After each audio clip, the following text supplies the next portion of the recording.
Damiano Tommasi è sindaco di Verona. Questo è Sveglia Veneto, il primo podcast dedicato all'informazione vista da nord-est. Oggi è lunedì 27 giugno 2022 e segnatevi la data perché si tratta di una giornata storica. La prima notizia del giorno è infatti la vittoria di Damiano Tommasi al ballottaggio di Verona. Leggiamo i titoli dei quotidiani locali di oggi. Tommasi, il più mancino dei tiri, ho strappato Verona alla destra. Suicidio politico del sindaco uscente Federico Sboarina, che aveva rifiutato l'apparentamento con Tosi e Forza Italia. Questa l'apertura dei quotidiani del gruppo Gedi. Ma vediamo l'Arena, il giornale di Verona, che apre in prima pagina con una foto naturalmente di Damiano Tommasi e della sua onda gialla che festeggiano dopo la vittoria di stanotte. Verona, il trionfo di Tommasi, battuto Sboarina, il candidato del centro-sinistra è il nuovo sindaco. Pagina di storia, la città l'aspettava, l'onda gialla in Bra. Poi nelle pagine interne del quotidiano veronese, Tommasi è il nuovo sindaco, la sconfitta di Sboarina, risultato mai in discussione al ballottaggio elettorale che si conclude con un distacco di quasi 7 punti. Il nuovo sindaco ha preso 50.000 voti, incrementando di circa 7.000 il bottino del 12 giugno. Ha avuto successo la narrazione della prospettiva di un cambiamento che è riuscita a far breccia. Quindi i numeri: Damiano Tommasi 50.118 voti, pari al 53,40%, Federico Sboarina, lo sconfitto, 43.730 voti, pari al 46,60%. L'affluenza, il dato definitivo, è di 94.924 elettori che si sono recati alle urne, pari al 46,84% degli aventi diritto al voto. Leggiamo infine il titolo anche del Gazzettino di oggi: Tommasi, il predestinato, ha conquistato l'Arena. La maggioranza dei veronesi ha disertato, affluenza del 47%, 8 punti in meno.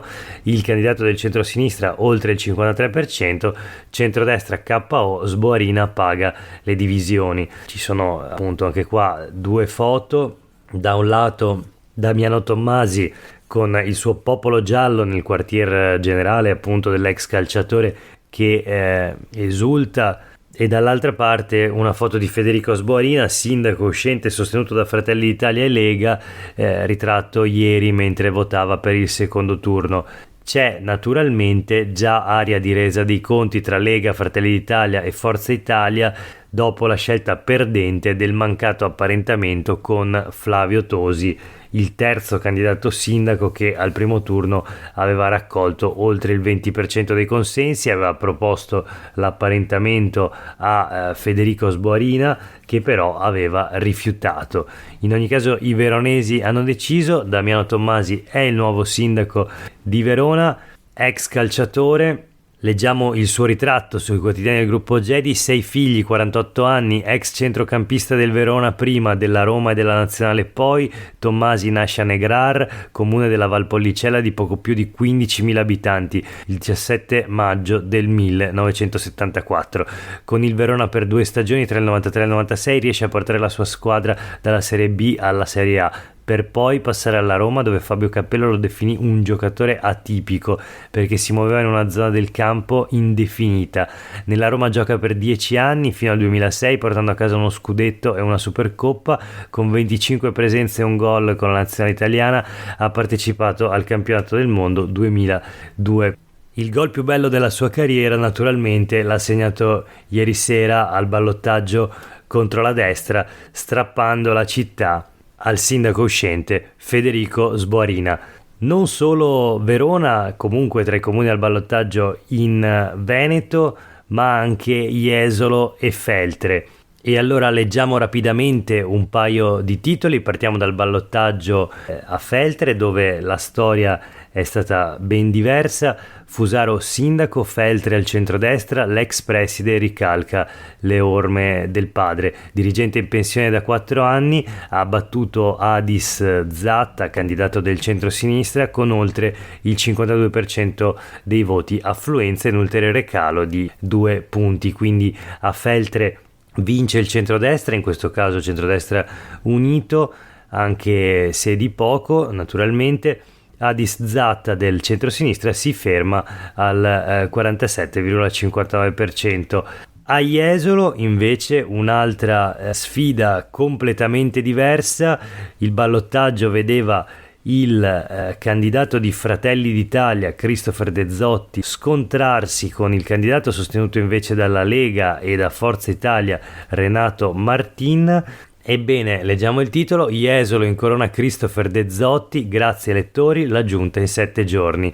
Il 36enne albergatore conquista il 57,29% dei voti, quindi una vittoria nettissima, spazzata via la coalizione Lega Forza Italia che appoggiava invece Renato Martin.